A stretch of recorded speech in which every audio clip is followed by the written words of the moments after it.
Jeff Fuzzy Wenzel from the Woodshed Agency, and you're listening to a new episode of Successfully Funded. Here we go. Let's turn it up. Turn it up. Yeah!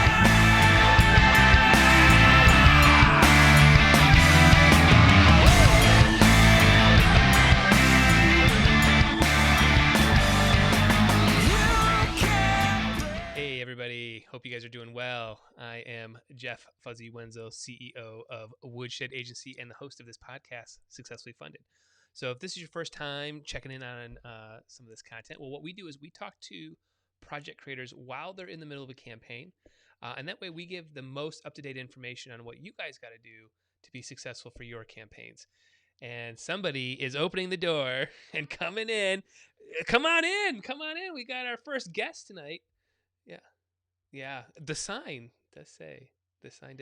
So, yes. So, what we do, we like to talk to project creators while they're in the middle of a campaign, or their campaign is just finished up, and that way we have the most up-to-date information on what you got to do to be successful for your campaigns, right? And that can be in the reward-based space, equity space, even if you're just doing e-commerce. All of these things can be a huge thing just a huge undertaking to get your campaigns off the ground. So on today's episode, we have got an amazing one. So let's go check it out right now over on Kickstarter. We're looking at this animated series, and I'm telling you right now, this is like a unicorn to me. You just don't see Kickstarter campaigns in this category doing this amount of money. This is just a really good campaign. It's an animated series, and apparently it's a book over in France that is well known. It's sort of in like the Harry Potter space from what it was described to me. So very intriguing campaign. And we're going to be talking to the creator of this project coming up in just a little bit. So with all that said, what else is going on around here? Well, man, we just finished up that Easter. Woo, that was a lot of mixing for me this weekend. A lot of stuff going on, but it was a good time. It was good to it was like a marathon, and my ears really aren't in shape yet for this. So I used to do five services a weekend all the time, but we haven't done that since the old pandemic. So a lot of stuff going on in the old church world, mixing it all up, making it sound good. But it was a really good weekend.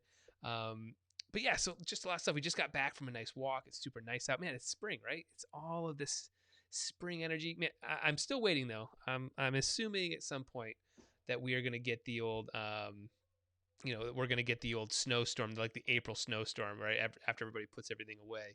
Hopefully not. But hey, you never know. You never know. So again, thank you guys all for joining in here. I'm going to flip over here in just a second over to our interview. But also know, at the end of this episode, I've got a special treat. I've got the band The Beggars, who did GBS Detroit about 8 years ago. So that's going to be coming up at the end of the episode. So make sure you guys stay tuned. But with all that said, why don't we go ahead and talk about some links, right? So if you are thinking about running a crowdfunding campaign, you got to do a couple things. One, you got to go over to woodshed.agency. We've got a ton of valuable information there. First thing you do, read our blog. Every Tuesday, we've got a new blog that comes out. And there's tons and tons of valuable information in there. If that's not enough, you need more, subscribe to this podcast. Go and smash this subscribe button. Well, maybe that. Smash that subscribe button. That's what you guys got to do. That helps out immensely. Leave a review, tell your friends and family, all that sort of stuff. Again, if you're thinking about running a campaign, back some of these campaigns. Become what we call a Gawker backer. And you can find this on iTunes, Spotify, Stitcher, wherever it might be. So a lot of stuff out there. And if that doesn't work, click our community button and join the conversations over on Discord. We've got a great community of people over there, and we're always talking about stuff. So maybe just join there. And I'm going to give one more. This Thursday night at 8 o'clock, join us over on Clubhouse. If you're not on Clubhouse, go jump in over there. We're going to be talking about why you shouldn't run a Kickstarter campaign. Yeah, that's what I said. So Sean and I are going to get into the weeds on what that's going to look like. So again, 8 o'clock, Clubhouse. If you need an invite, shoot me a message, jeff@woodshed.agency. I'll get you an invite. And yeah. So that's a lot of stuff, right? A lot of information for you guys to go and jump into. But okay, I think that's enough.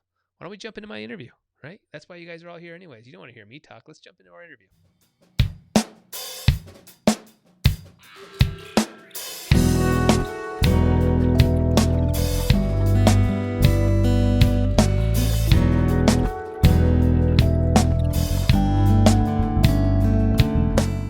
light, ladies. The red light's on. This is when a lot of people get really nervous. Is everybody feeling okay? It's a podcast. Everybody's good. Okay, we're all good. Good. Awesome. Well, let's do a simple sound check here. Why don't both of you introduce yourselves and tell us what you had for breakfast this morning?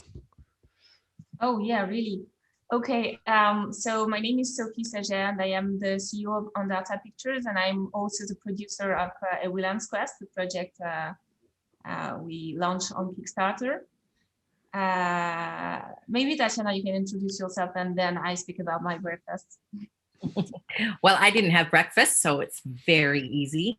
Nice. My name is Tatiana Kober, and I have a company called Bajuba Entertainment that is a distribution company selling to broadcasters and platforms around the world. But we also are an executive production company where we help to get series financed with producers and production companies around the world. So we specialize in co-production and financing and pre-sales. Awesome. What'd you have for breakfast then, Sophie? Usually I only take a coffee at work. That today, because it's Friday, everybody, the whole team bring a lot of stuff to eat. So I ate way too much things. Awesome. Well, cool. Well, I think we're sounding good. Why don't we jump right into it? So, why don't we talk a little bit about what this actual Kickstarter is? So again, this is, nobody at this point, maybe nobody has seen it yet or hasn't seen the campaign. Can you sort of visually kind of describe what the project is and what you're raising money for over on Kickstarter? Yeah, so we are a producer of animation series. So the project is in development. It's the adaptation of French books. Actually, three trilogy and a huge saga, kind of our Harry Potter. So we really believe on that project. We want to do that in animation, and for that we are trying to find subsidies. Ask for the fan community. Yeah, it's also it's books and comic books released in the US. The comic books.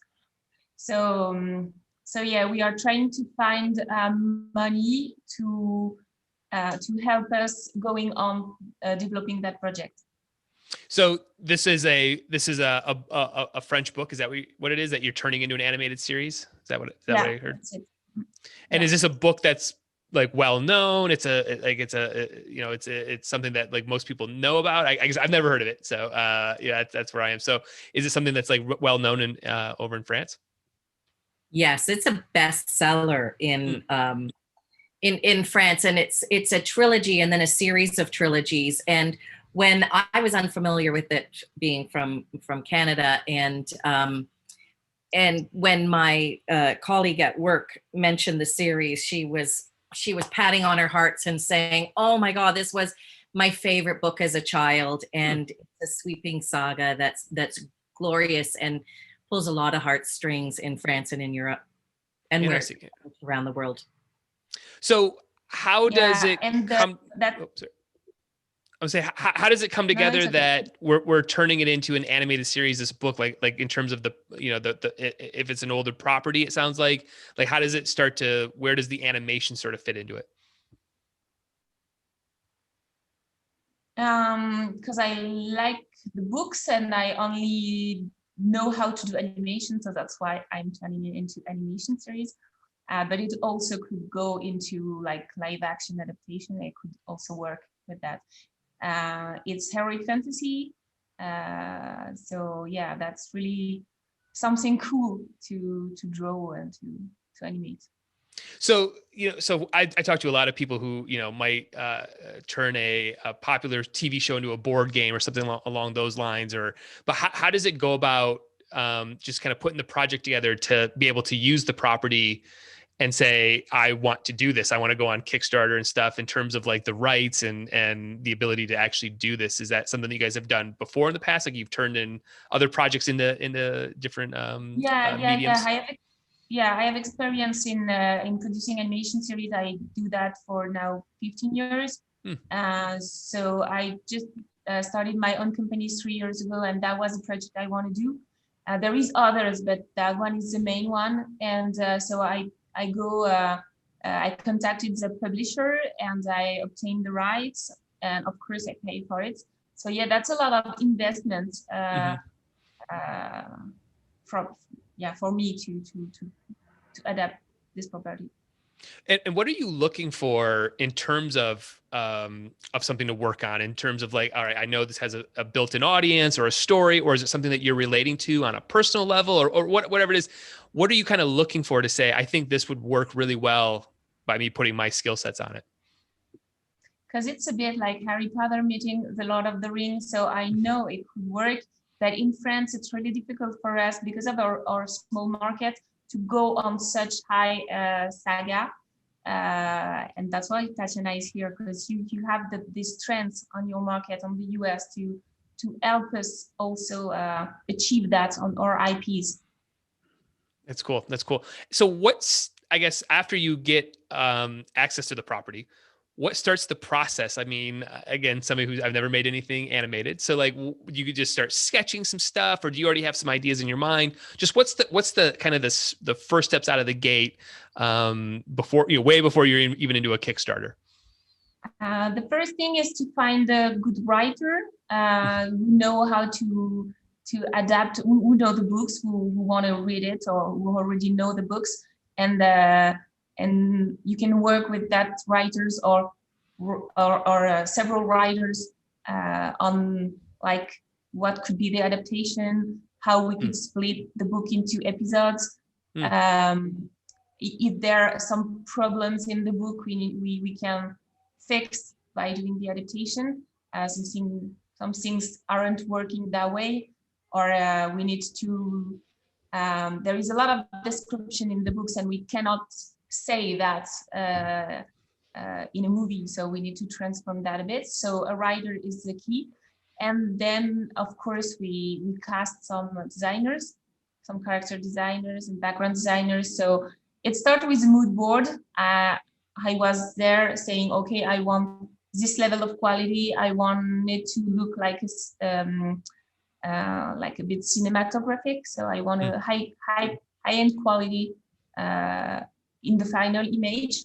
So yeah, we cast the graphic team, and then we start working together to have a first material called the Pitch Bible, and with that we can find broadcasters or more partners. Gotcha. That sounds like a process. Now, is it something that you're like, in terms of like the writers, like you have people that that you've worked with in the past, their style, their feel, or is it something that you're sort of just kind of looking for, or putting out a request to say, I'm looking for somebody that does X, Y, and Z, or do you have like a team of people that you just know these people will deliver? Yeah, it depends. But as I said, we didn't go that much on this kind of genre in France. We have a lot of writers of comedy or not thriller, but police. So yeah, that was a bit difficult to find writers who know how to write heroic fantasy sagas, etc. And do you have to?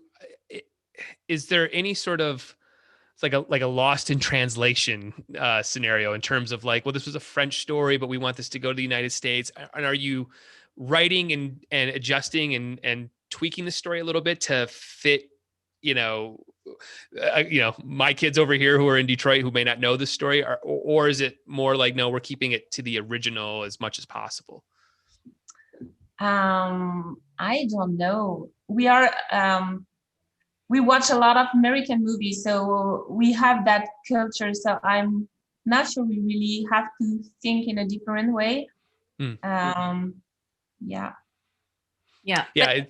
But certainly, we are looking. We have the French writers, but we're also looking around to see who else would work for the property based on who we're pitching it to as well. So, the storytelling in Europe is pretty similar to storytelling in North America, but definitely there will be other people that will come on with eyes on it depending on where it goes. Right. Interesting. And are you putting in your mind a, you know, in the product design, you'd have like a buyer persona, like this is who we're targeting. Are you thinking about that when it comes to the way the look of the animation is? Because the video on Kickstarter, it looks amazing, but are you saying, hey, this is a age 15 and older, or this is in this range? Like, are you thinking about this stuff at this point, or are you just more being creative and then thinking about the audience afterwards? I wanted to be a family program, co-viewing, and we are inspired by the Disney movie, Pixar, Ghibli, and by the cinema. Mm-hmm. So you're really at this point, you have something in your mind that you're going after and saying, it's for this type of audience. It sounds like right. Then at this point. Yeah, I think if we succeed in making a series that we want to watch it, I think it can have the same effect on everybody else. Like if I like what I do, if we think what we do is really cool, I think we put some of that energy in the show and it produces the same effect, I guess. That's really a feeling. And for you particularly, when you're putting this team together, because again, I think it's super important for anybody on any project, when you're putting the people around you, what are you looking for in terms of, maybe work ethics, energy, creativity? What are you trying to add to your team to get this project off the ground? I don't know. Just we are trying to put everybody around the table and everybody speaks for himself and everybody is adding something to the show. Even if you are not a writer, you can say something about the script. Even if you're not a car designer and you are a writer, you can like discuss about the car design. So yeah, everybody is improving in his own way the development, because it's not a series yet, but I hope it will be someday. That's cool. Right. And you want the dynamic of the team to be strong. I mean, you're assembling the team that you need to put together an animation series, and then making sure you have the right power and street cred attached, the right voices, writing wise, and that the whole thing has a good energy and synergy. Yeah. I come from the creative space, recording studios and songwriting. So it's just, that energy is so important in this creation process, and one person can literally just, kill it. It's a marriage for sure that you're binding in. And animation, it takes a long time to put an animated series together, as opposed to a live action where you're in and out in a few months and shooting. This is multiple years. Yep. Well, that's a great transition, because even for my band projects, we actually made animations for everything. This is a long time ago, before computers were as fast as they were. So that trailer that's on the Kickstarter, like, what's the time process that went into just a minute 30? Like what was, just how much time has been put into just that portion of it at this point? I think we spent like 6 months working on that teaser, and it cost like more than 100,000 euros. So that was a lot to produce. But we did that maybe 1.5 years ago, I guess. It took us a lot of time to put strength together and make this go further. Even if there is a teaser, we need to also have the scenarios, the script needs to be at that level of quality, same as the teaser. So there is a lot of work to go through before succeeding in having a broadcaster on board. Yeah. This may be way in the weeds for my audience, but like, how do you guys when projects take this long and technology is moving so fast, how do you guys like not go back to be like, oh, there's a new plugin that does this thing, we should go back and fix the thing we did 2 years ago? And because again, I've worked in the animation world a little bit for myself, and I would be like, oh my gosh, if we could only go back and do this, as opposed to just keep it going forward. You know what I mean? It just takes time, right? Even these Pixar movies take sometimes forever. How do you sort of self-manage yourself to not always, oh, we should go back and fix or adjust or put this filter on it? Well, actually, it's always time to fix things, because that's what development is. So even if the teaser is like that, we can do better when it goes into production. So that was not the first episode. That's only a teaser. So yeah, we can completely improve it and go with a new technology. And yeah. That's cool. So when does Kickstarter fit into this? Because also animation and Kickstarter kind of don't go hand in hand. It's not like a tech product or a board game. So when does the conversations of running a campaign start to pop in? There is a lot of fans here in France, and they always ask us, how can we help? We really want to watch the series, and it's not produced yet. So they are, they are kind of in a rush, and they're always nudging us like, we want to watch it, we want to help, we want to give you money, we want to make things go further. So yeah, that was kind of an answer to them. Like, we are running a Kickstarter, and if you want to help, you can, and plus you can have object like goodies. So yeah. And it always helps us to go further, to have more money, of course. Yeah.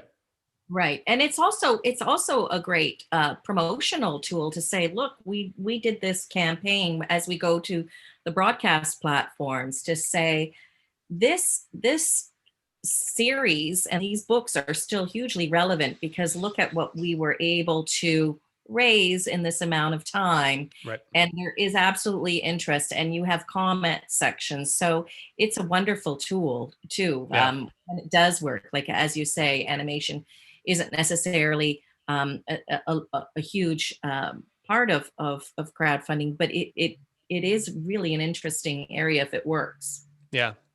And as you're kind of going through this, what are you thinking in your mind that you need to put together to display on Kickstarter why you're raising capital, right? Like especially if these are bigger stories that a lot of people know, why not just go and get some investors? Like what are you looking at? Like, all right, we need to create the trailer, we need to create images, we need to create copy. Like, what are you thinking about that you need to put together to have a successful campaign?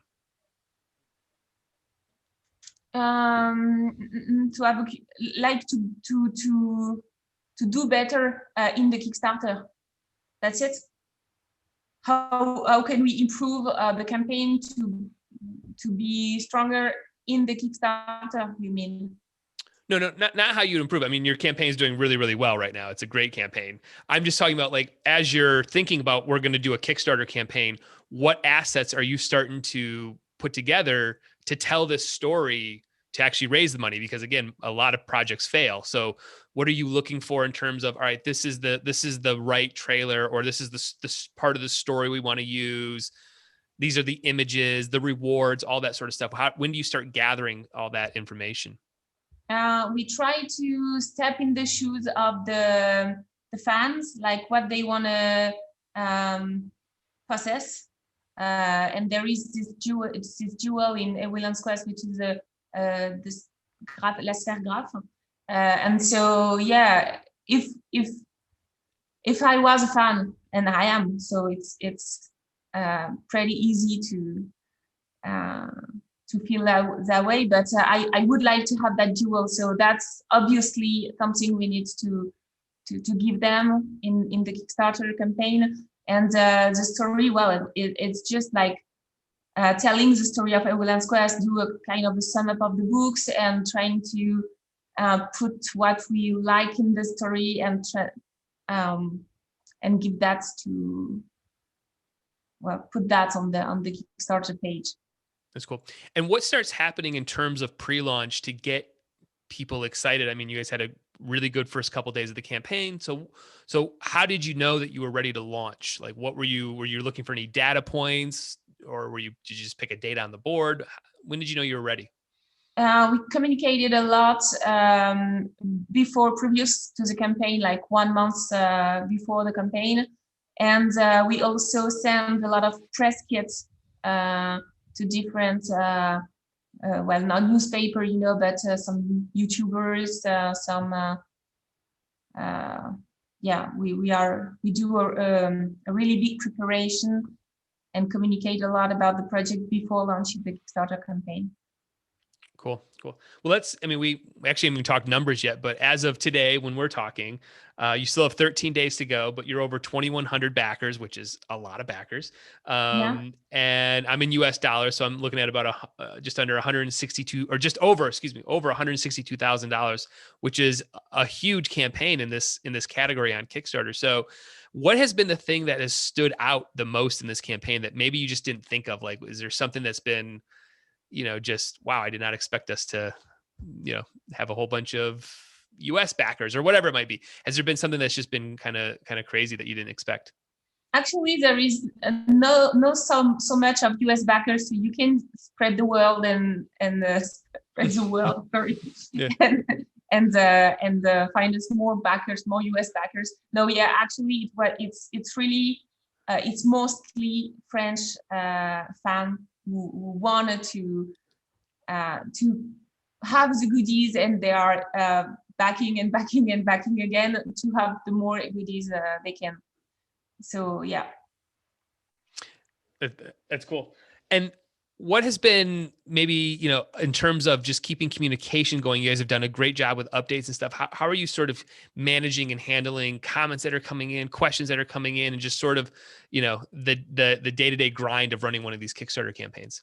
We have a community manager. I had to hire one because, as I said, there is a lot of fan and they want to answer. They're really pushing us. So we also created a Discord for them to discuss together, to do fan arts, etc. Yeah.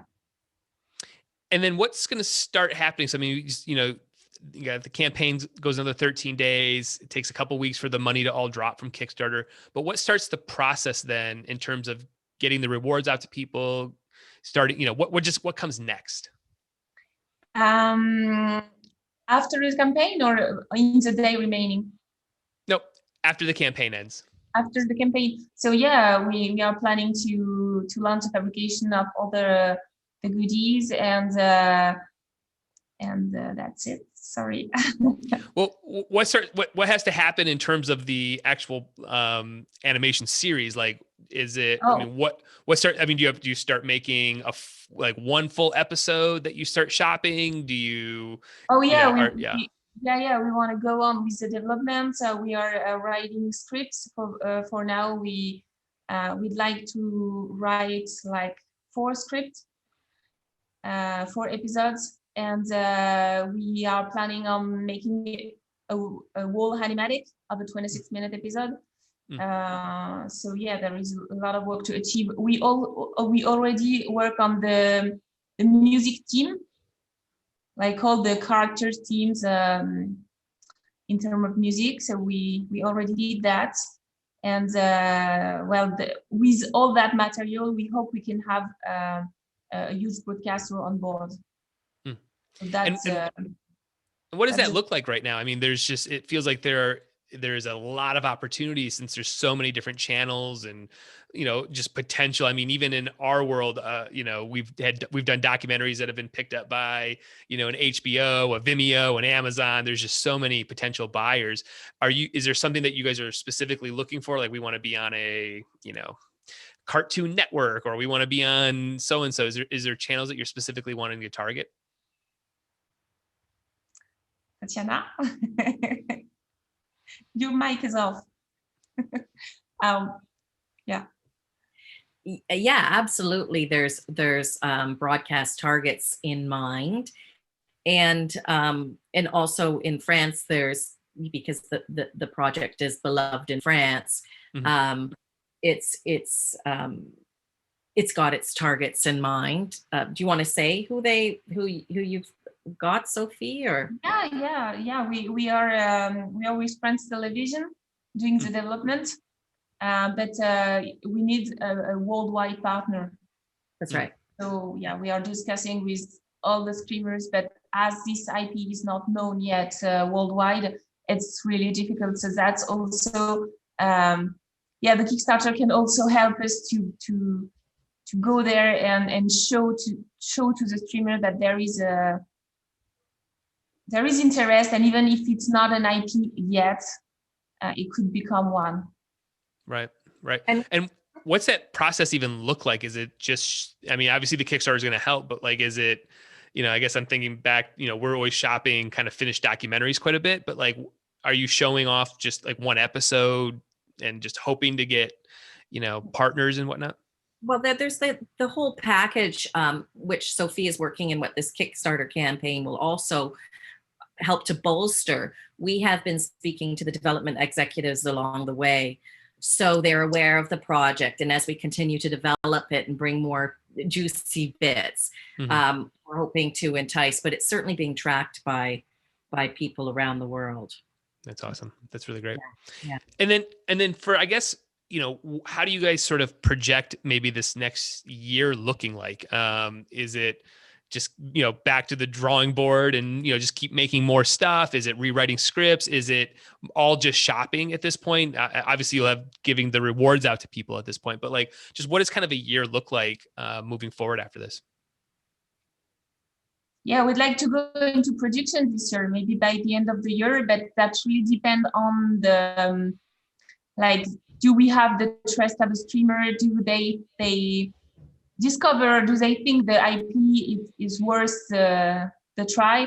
And yeah, we'd like to go on the development in the meanwhile, and using the Kickstarter to keep producing materials still with the goal that we have to convince broadcasters and then launch the production of the series by the end of the year. And That's cool. Maybe you can be able to watch it in next year, maybe. Yeah. Next year.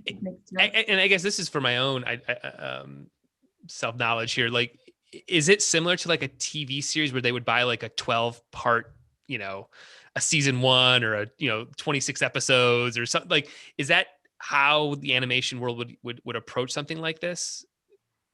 Yes. Is that how? Yes. So the series is broken into 3 segments to cover the trilogy. So it's the first 8 episodes make up season 1, and the second 8 season 2. So it ends on a cliffhanger. So the idea is to get somebody to buy in completely, but because you're dealing with such a massive amount of money, you're dealing with an amount of an investment, you want to make sure that season 1 gets the audience you want, so that you can get on with it. Right. So yes, absolutely. It's something that is, you're selling it as that package. And maybe just, for a question for you here, what are numbers even in the ballpark of? I mean, there's just so much content, right? Just in general, like so much content in the world. I think back to my rock and roll days of like, man, if you sold like 20,000 units on your own, you'd get noticed, like, but is it social media followers? Is it, obviously Kickstarter is a notch in this stuff, but like, what are just general numbers of like, man, people want to see this type of community and audience before they're going to commit a season or, the amount of money? Like, just what are some general numbers in this world? In terms of what numbers they'd want to see in order to trigger a commission? Would it be, social media followers, right? Or it's, you got a ton of Instagram, you got influencers, your team is really good. You just have a really good team and a good IP. Like, right. Is it just that? I think it's a number of, it's all the things mixed together, and really getting an executive that shares the passion for the project and has the vision and sees that you have the vision, to pull it off, because it's a very competitive world at the moment. And they want to know that you have that team in place that's going to be able to produce what you need. Certainly that the series stems from a very popular book series is already a big tip, because they want to know that it's a brand and has a familiarity there, and that the graphic novels have been published in the US in English is a good, that the actual written books haven't had an English publication, but working on that and looking at that. So they want to know that there's that whole package that's being developed, but also that the story, that the story and the creative is good, and this is a good, strong team. Yeah, interesting. Right. And at this point, there's got to be so many channels that it could potentially even live on, right? Like it could be on Facebook's got a new channel or something, or TikTok's got some new thing, like, or in your mind, are you saying, no, this is for, traditional TV and Netflix, Hulu, what, like, do you want to stay at that sort of level? Or is it like, oh, no, we'll put this, this could be anywhere? Actually, it's always like they are pre-buying the show, so with their money we can make it. And if it's like broadcasted on Facebook, I'm not that sure we can have enough money to make the show, because it's like, I don't know, it would be like 150 person working for more than a year. So that's really huge. Yeah. And the aspiration for the series is high. Sophie wants to produce a really high-end, high-quality production. So for that, the budget is high. Right. Yeah. Yeah. It's just such an interesting content, right? It's just it's a content conversation of it. Right. It could be a really popular YouTube channel. I don't know. It's like, but is that just where people would even, where would the consumers even do that? And kind of goes back to some of my earlier questions of like, who is this audience? Where are they consuming? This is not even close, but I watch this little animated thing on TikTok and it's hilarious. It's like this little penguin chef thing, and it's just hilarious. And it's 90 seconds, but it's claymation, right? And I know that it took forever, but it's like I watch it in 60-second chunks and I laugh. Right. And it's like, that's content. So it's interesting. And it's really interesting, actually, how there are all these different platforms and what you can be producing for, that what are your aspirations right now? The aspirations are the big platforms, because we want to make it cinematic and gorgeous, right, and sumptuous and a joy to watch. So, but there are certainly things that are being developed that are just in mind for a YouTube audience. So, right. Yeah. It's less budget, right? So yeah. It's interesting. It's attention spans, right? All of our attention spans. Well, that's awesome. So I guess what then for you guys are you envisioning, even let's go like 3 to 5 years out? I mean, is it something that like, just story. I mean, you guys are envisioning the story getting bigger and bigger, and the audience getting larger. Do you see your team getting better? Just what's the dream? What's just the sitting around going, this is the big dream. The Kickstarter kicked it off, and this is where we are 3 to 5 years from now. I want to be the French Pixar. I guess. That's a good one. That's good. If you can dream of it, you can do it. Walt Disney said something like that. I think so. Yeah. I think it's something along those lines. I probably have sent that quote out somewhere on an Instagram image at some point with a sunset. Yeah. That's cool. Well, let's do a quick lightning round, and then I'll let both of you go, because I'm sure you guys are both busy on this Friday afternoon. So I'll ask both of you guys the question. We're going to do 5 quick questions here, but first one is going to be, what are you watching on TV right now? What are you watching on the Netflix, the Hulus, anything catch your eye? I'm watching The Crown right now. Yeah, I just watched Call My Agent. That's on Netflix at the moment. Okay, I haven't heard that one. I know the Crown one. It's actually a French series, so it's subtitled in English. It's called a 10%. So it's in French, it's called 10%, but it's about movie agents. And life, so it's actually kind of cool. Yeah, very nice. Yeah, maybe I can find a crowdfunding agency show at some point. It's cool. So all right, how about are you reading anything right now? Any books or anything? I have no book right now, which is terrible, but that's all right. getting Yeah, out. I'm reading books, but that's really like unveiling myself, I guess. I'm reading the Lawrence Levy book. He was the financial director of Pixar, and I'm reading the book of Edward Catmull. So also Pixar. I'm trying to dig stuff and figure it out how to achieve that, and that's really interesting. But that's more work than That's all right. Yeah, you gotta, that's I read a gazillion books on Facebook ads and marketing. It's like that is not fun to read, but how to do conversions on Facebook. Awesome. How about, are there any other podcasts that you listen to? I mean, I know both of you obviously are big fans of this one and your subscribers, but is there anything else that you're listening to? I've been listening to, my husband introduced me to the History of the Americas. Which is Jack, I think, Henneman, and he's just doing a story. And it's actually they're quite gripping. The whole stories from way back, the 1400s. That's cool. Yeah, that's cool. Yeah. How about you, Sophie? You listen to anything? No, I'm not listening to anything. Just regular music, but I don't have time. I work too much.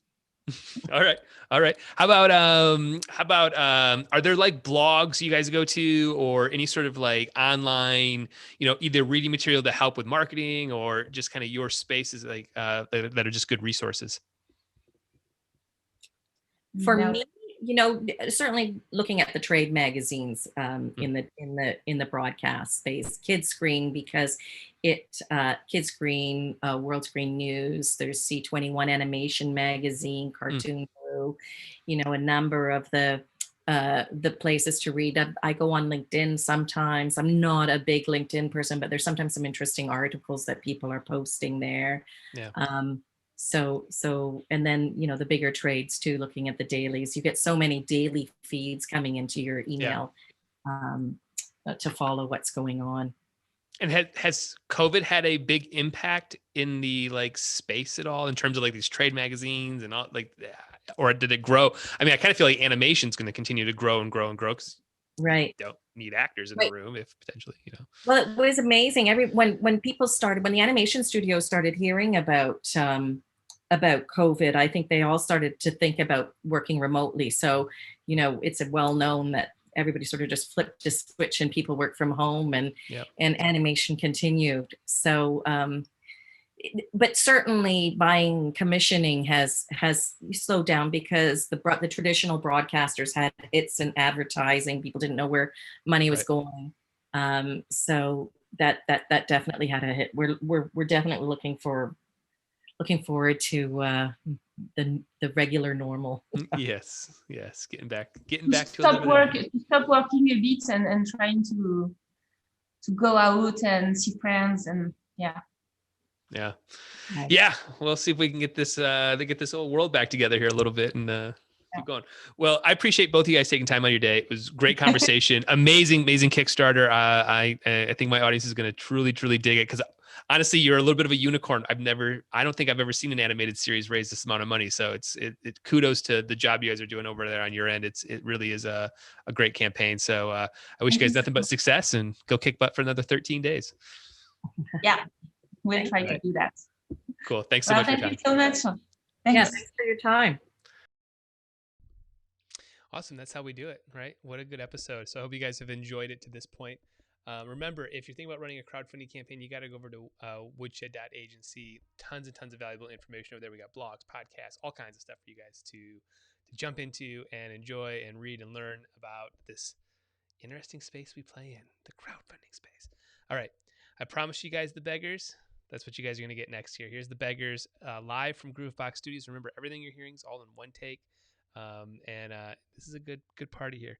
All right, guys, here's the beggars live from GBS.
Fuck it.